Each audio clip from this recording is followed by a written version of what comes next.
हाँ, कल और मैंने मैम आपको उनके लीडर और उनके प्लेस। हाँ, लीडर कहाँ से, कौन सा लीडर था और उनकी प्लेस हाँ मैंने जी। दी थी।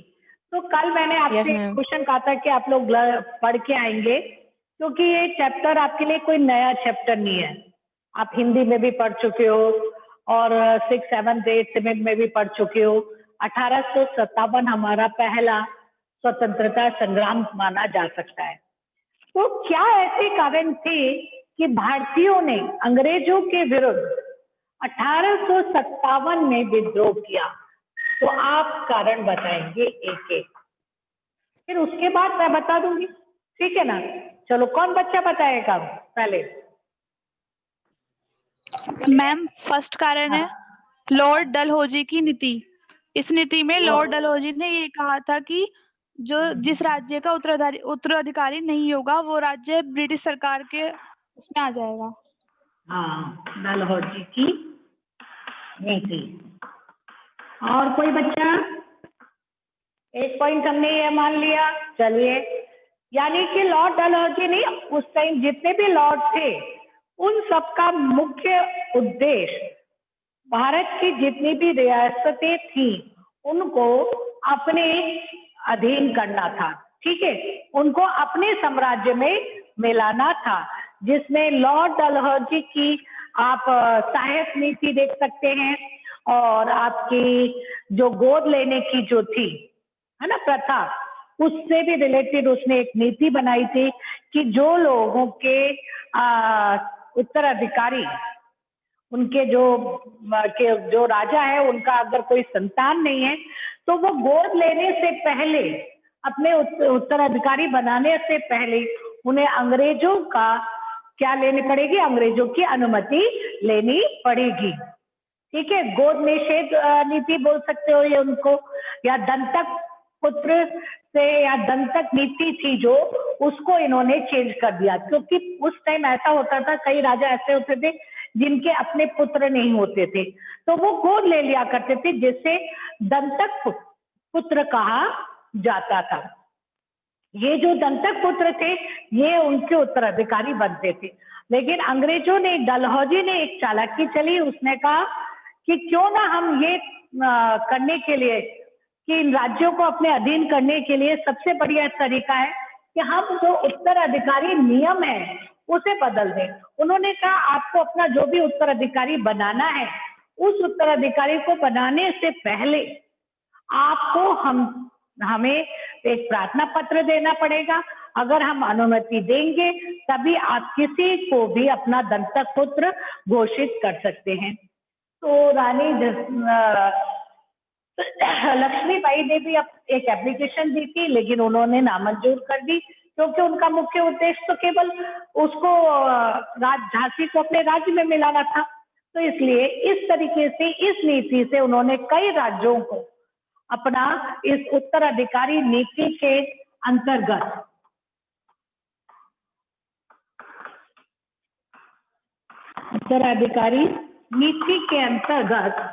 उन्होंने कई राज्यों को अपने साम्राज्य में मिला लिया, अपने प्रशासन में, अपने शासन में मिला लिया, जिसमें झांसी की रानी थी, झांसी, सतारा, नागपुर, ऐसे कई राज्य थे, ठीक है। तो हम इस पॉइंट को ऐसे नहीं लिखेंगे लॉर्ड डलहौजी की नीति, हम क्या लिखेंगे? जो अंग्रेजी शासक थे या जो लॉर्ड थे, अंग्रेजों की राज्य हड़पने की नीति या विलय नीति, राज्य विलय नीति, हम क्या लिखेंगे इसके लिए? राज्य विलय नीति, ठीक है बच्चे। हमारा ये पॉइंट बन जाएगा पहला, विलय नीति। समझ में आ गया? विलय नीति, इस नीति के अंतर्गत उन्होंने कई तरीके अपनाए, जिसमें उन्होंने उत्तराधिकारी नियम बनाया। उसके बाद उन्होंने एक तरीके से आप कह सकते हो, एक तो उत्तराधिकारी नियम हो गया, दूसरा कुशासन का बहाना बनाया, कुशासन का बहाना, समझते हो उसका मतलब? बोलिए। यस कुशासन का मैम, जो मतलब शासन के अनुरूप कार्य ना किया जाए उसे कुशासन कहते हैं। कैसे कैसे? बोलिए जो क्या कहा?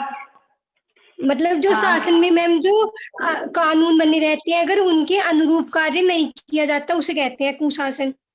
हाँ, सिंपल भाषा तो यही है। लेकिन इन्होंने कुशासन के द्वारा क्या किया? इन्होंने किया कि कोई भी राज्य है, अगर उनकी नजर है उस राज्य पर और वो उसे अपने साम्राज्य में मिलाना चाहते हैं, तो उन्होंने एक बहुत अच्छी तरकीब लगाई। उन्होंने कहा कि यहाँ का जो शासक है वो प्रॉपर तरीके से शासन नहीं चला रहा है, इसलिए हम उस राज्य को, उस रियासत को अपने राज्य में मिला लेंगे। आपको कोई ऐसा याद है कौन सा ऐसा राज्य था? बोलिए। है कोई ऐसी रियासत जिसे कुशासन के आधार पर अंग्रेजी साम्राज्य में मिला लिया गया?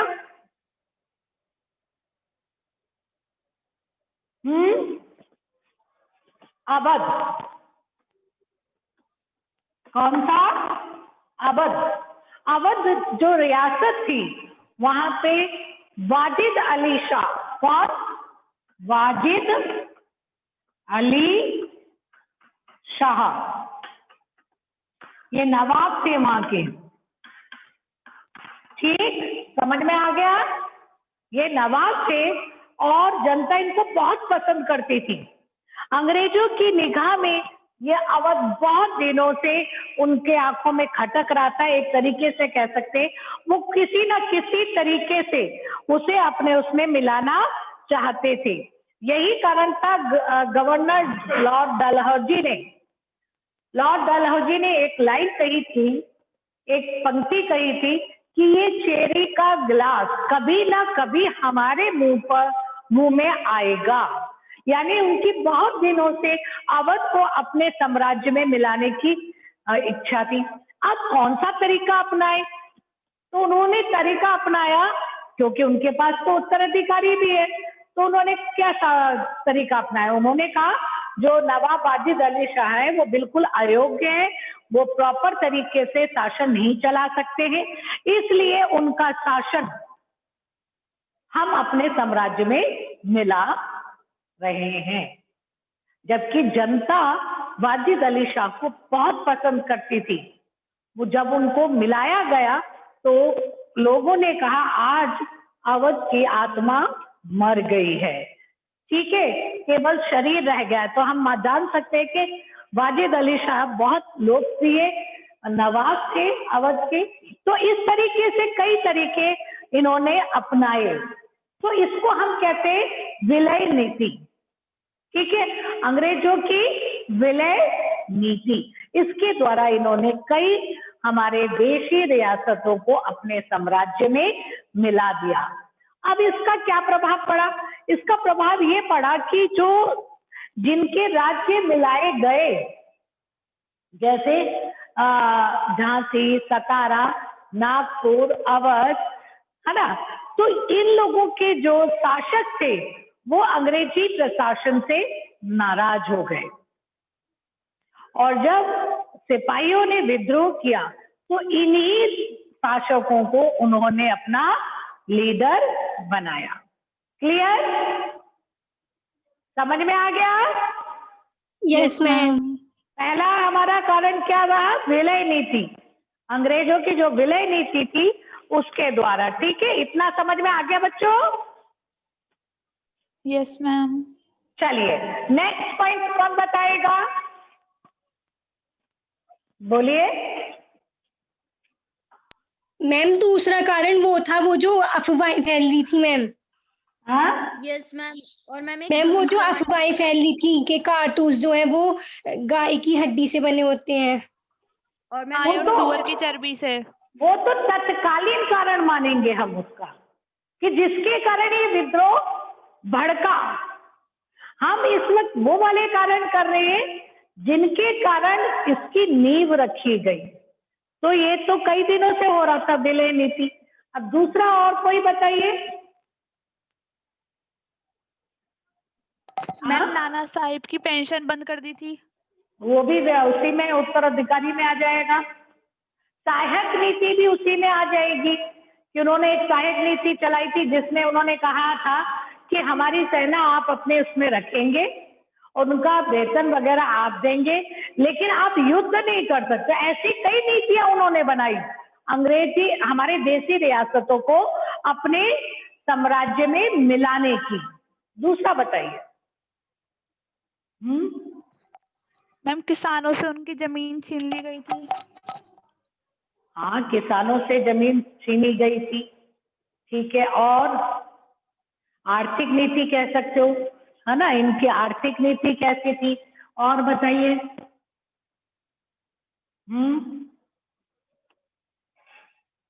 किसी भी क्रांति के मुख्य कारण 3 होते हैं। पहला कारण होता है हमारा सामाजिक। जब भी हम किसी क्रांति के लिए बात करते कि इस क्रांति के क्या कारण है, आपने 9th में भी 10th में भी क्रांतियां पढ़ी हैं, तो आप कैसे उसको करते हो?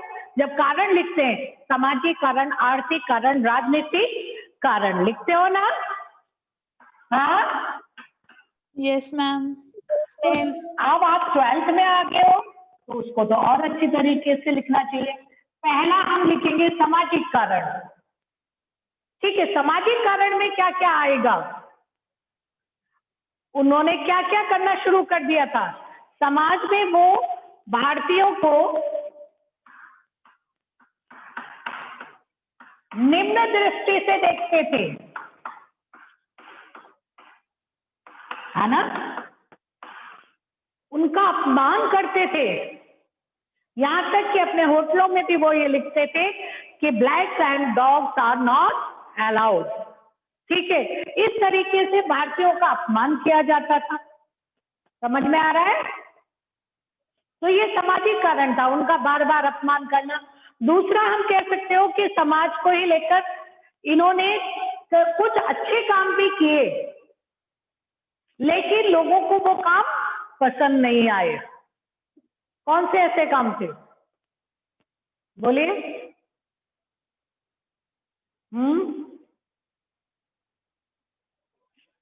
बोलो। जो काम तो अच्छे थे, लेकिन उसे भारतीयों ने अपने सामाजिक जीवन में, अपने धार्मिक जीवन में हस्तक्षेप समझा, कहा कि ये हमारे सामाजिक जीवन में हस्तक्षेप कर रहे हैं। बताइए। जैसे लोअर कास्ट की मंदिर खोल दिया था, विवाह बंद करने की बात कही, है ना, विधवा विवाह आरंभ किया, ठीक है ना।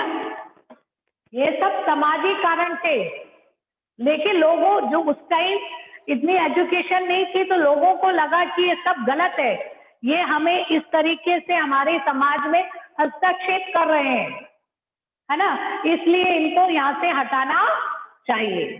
तो इन्होंने काम तो बहुत अच्छे किए थे, कुछ काम अच्छे किए थे, चाहे किसी के कारण भी किए, लेकिन वो लोगों ने, जो ब्राह्मण लोग थे, अन्य लोग थे, ऊंची जात के लोग थे, उनको ये सारे काम पसंद नहीं आए।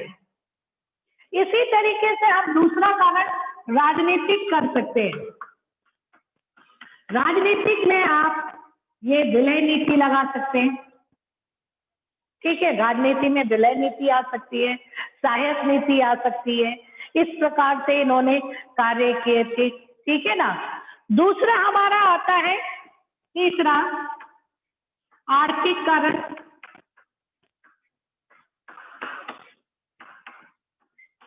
इनकी जो आर्थिक नीतियां थी वो क्या थी?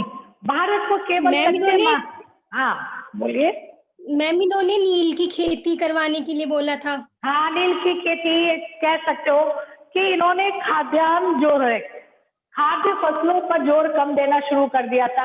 व्यापारिक फसलों को उगाने के लिए ये जबरदस्ती करते थे, लोगों का शोषण करते थे, उन्हें कर्ज देकर, ऋण देकर उनसे पूरे समय के लिए उनकी फसलें ले लिया करते थे। किसान इतने परेशान हो गए थे कि इन लोगों ने उनका मतलब वो अब परिवर्तन चाह रहे थे, ठीक है, इसके बाद हमारा आ जाता है धार्मिक कारण।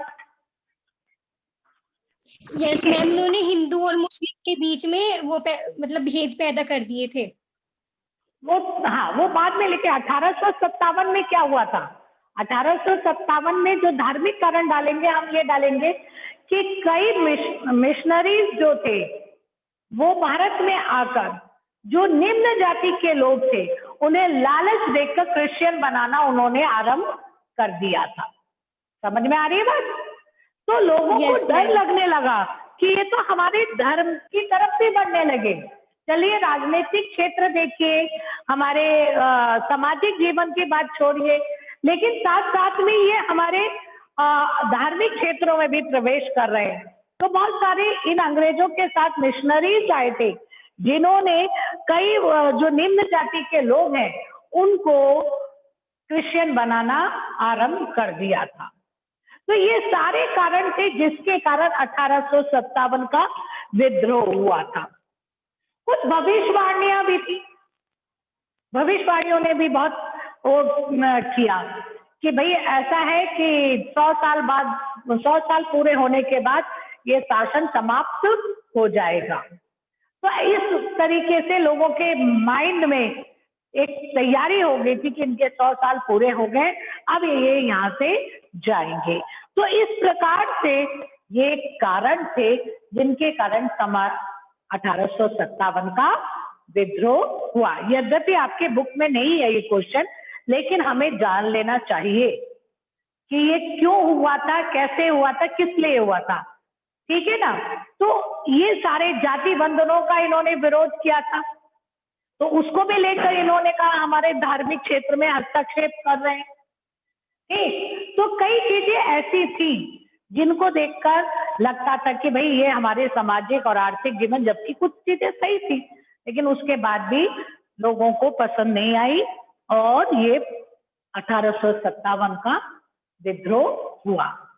क्योंकि हम लोगों को, भारतीयों को निम्न दृष्टि से सब देखा जाता था, किसी भी ऊंचे पद पर भारतीयों को नहीं दिए जाते थे, जितने भी निम्न पद होते थे उनमें ही भारतीय रहते थे। बहुत ऊंचा पद हुआ तो दरोगा तक होता था, उसके बाद कोई भी पद भारतीयों को नहीं दिया जाता था, उनके साथ अपमानजनक व्यवहार किया जाता था। तो ये सारे कारण इकट्ठे हुए धीरे धीरे, है ना? तो उन लोगों ने 1857 का विद्रोह किया। क्लियर हो गया ये बात? क्यों भाई, क्लियर हो गया? Yes ma'am. अब Yes, ma'am. देखिए, हाँ, अब आप अपने इसमें टॉपिक पे आ जाइए, नेता और अनुयायी। मैंने कल आपसे कहा था, ठीक है? तो बताइए कितने बच्चे करके लाए हैं, कौन कौन से नेता के नाम? एक एक बच्चे के। हाँ बताओ, क्या नाम बताओ अपना साथ में? मैम मेघा। मेघा, हाँ बताइए। मैम एक तो थे मौलवी अहमदुल्ला जो फैजाबाद में, इनका प्लेस। मैम मौलवी मौलवी अहमदुल्ला। और मैम एक थे कुंवर सिंह।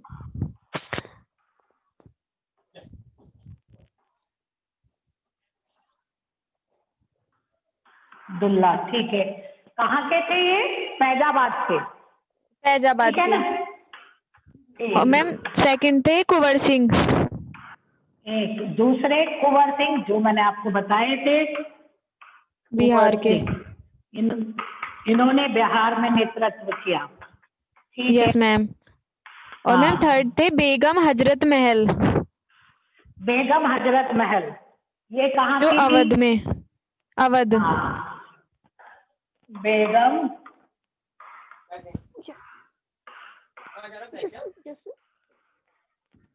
और मैम फोर्थ थे नाना साहब जो कानपुर के। हाँ, कानपुर से नाना साहब थे। और मैम झांसी की रानी लक्ष्मीबाई जो झांसी से थी। हाँ, समझ में आ रहा है सब बच्चों को? क्यों Yes, प्रेरणा? ma'am. अनुराधा, आप बताओ एक आध के नाम बताइए। अनुराधा, बोलिए, एक भी नाम करके आए कि नहीं करके आए? झांसी की रानी ही बोल दो, वो तो सबको मालूम है। लक्ष्मीबाई,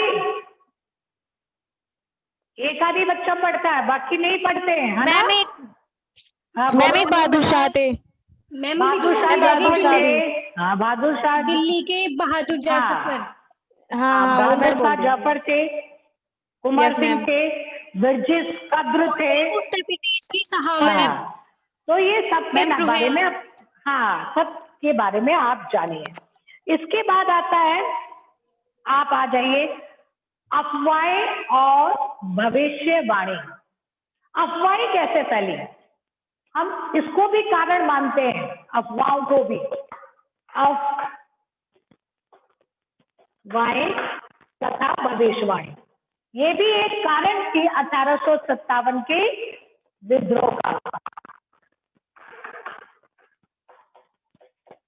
बताइए, क्या अफवाह सब उस टाइम समाज में फैली? मैम एक तो ये थी कि जो कारतूस होते हैं उनको मैम वो गाय और सुअर की चर्बी से बनाया गया था। तो हाँ, जो ये सिपाही थे वो सोचने लग गए थे कि हमारा धर्म इससे नष्ट हो रहा है। नष्ट हो रहा है, ठीक है ना। सबसे पहली जो अफवाह फैली थी वो यही फैली थी, जिसके कारण आपने मेरठ की छावनी में जो थे मंगल पांडे, उन्होंने विद्रोह आरंभ किया था। वो अफवाह थी कि जो एक प्रकार से जो कारतूस है वो सुअर या गाय की चर्बी से बनाया गया है, ठीक, और जिसके कारण उनका धर्म नष्ट हो सकता है, ठीक। दूसरी अफवाह ये थी कि उन्होंने अंग्रेजी स्कूल खोले। उन्होंने अंग्रेजी स्कूल इसलिए खोले थे कि उनको सस्ते क्लर्क मिल सके। लेकिन भारतीयों ने सोचा कि अंग्रेजी स्कूल इसलिए खोले गए हैं कि ये हमें पश्चिमी शिक्षा देकर जो हमारे समाज की परंपराएं हैं उन्हें नष्ट करना चाहते हैं। कि जैसे हिंदू विधवा है उसे जायज ठहराना चाहते हैं, क्योंकि उन्होंने कानून बनाया था, विधवा विवाह एक कानून पारित किया था। तो उन्होंने सोचा कि ये जो अंग्रेजी विद्यालय खोले गए, विश्वविद्यालय खोले गए, ये खास तौर से हमें पश्चिमी सभ्यता में ढालने के लिए बनाए गए हैं। इसके बाद आपने देखा होगा कि दूसरी अफवाह ये थी कि वो निरंतर उनको ये सुनने को मिलता था कि इस रियासत के शासक को अपने कब्जे में कर लिया है, जबकि जनता जो थी वो अपने शासकों से, अपने नवाबों से बहुत दिल से जुड़ी हुई थी, तो उनको बड़ा दुख लगता था। तो अफवाहें निरंतर फैलती रहती थी कि ये रियासत मिला ली जाएगी। झांसी की भी जो रियासत थी उसमें भी खास तौर से अगर देखा जाए तो झांसी की रानी को भी विद्रोह इसलिए करना पड़ा क्योंकि वहां की जनता चाहती थी। समझ में आ रही है बात? जनता अंग्रेजी शासन में मिलना नहीं चाहती थी। तो इस तरीके की कई अफवाहें हो रही थी। कईयों को ऐसा लग रहा था कि ये धीरे धीरे हमें ईसाई धर्म में परिवर्तित कर रहे हैं, ये क्रिश्चियन धर्म को फैला रहे हैं। तो ऐसी अफवाहें निरंतर फैलती जा रही थी। तो इन अफवाहों हाँ जी, कि बाजार के आटे में सुअर और हड्डियों का चूरा मिला फैल रही थी कि बाजार में जो आटा आ रहा है वो सुअर और गाय की हड्डियों को पीस कर उसमें डाला जा रहा है, जिसके कारण जो फौज में रोटियां बन रही है, फौज में वो उसी आटे की बन रही है। इस तरीके से वो उनके धर्म को नष्ट कर रहे हैं। क्लियर बच्चे? इतना हो गया? कल हम पढ़ेंगे अवध में विद्रोह, देश से जान जा चुकी। जैसे मैंने बताया, अवध के जो नवाब थे वो वाजिद अली शाह थे। वो बहुत लोकप्रिय थे, जनता उनको बहुत पसंद करती थी। लेकिन अंग्रेजों का दिमाग स्टार्टिंग से ही अवध को अपने साम्राज्य में मिलाने के लिए था। यही कारण था कि 1851 में जनरल लॉर्ड डलहौजी ने कहा था कि ये गिलास फल एक दिन हमारे ही मुंह में आकर गिरेगा। मतलब हम एक ना एक दिन किसी ना किसी बहाने से इस रियासत को अपने साम्राज्य में मिला लेंगे। हाँ, और उसको मिला लिया उन्होंने 1856 में। कब मिलाया अवध को? 1856 में अवध को अपने साम्राज्य में मिला लिया। जनता ने इसका बहुत विरोध किया, जनता बहुत दुखी हुई। जनता ने यहाँ तक कह दिया कि एक ने लिखा है कि नवाब को जो वहां से निकाल दिया गया और कहा गया कि इनका शासन अच्छा नहीं है, ये अयोग्य है, ये अपना शासन अच्छी तरीके से नहीं कर पा रहे हैं, इसलिए इनको निकाला जा रहा है, उनका अपमान किया गया। तो जो वहां की जनता थी उन्होंने क्या कहा? एक ने लिखा है, देह से जान जा चुकी है, शहर से काया बेजान थी, कोई सड़क कोई बाजार और घर ऐसा नहीं था जहां से जाने आलम से बिछड़ने का विलाप का शोर ना सुनाई देता हो। इसका मतलब बहुत लोकप्रिय थे, अगर वो अयोग्य होते तो वो लोकप्रिय नहीं हो सकते थे। जब उनको अवध से निकाला गया था, निष्कासित किया गया था, तो पूरा शहर में शोक की छाया फैल गई थी। ठीक है, तो ये आपका हो चुका है। इसके बाद कल हम पढ़ेंगे बेटा फिरंगी राज का आना और एक नई दुनिया का खत्म होना। कल आप सब पढ़ के आएंगे इसको, ठीक है? समझ रहे हैं? केवल 1-2 बच्चे पढ़ के ना आए,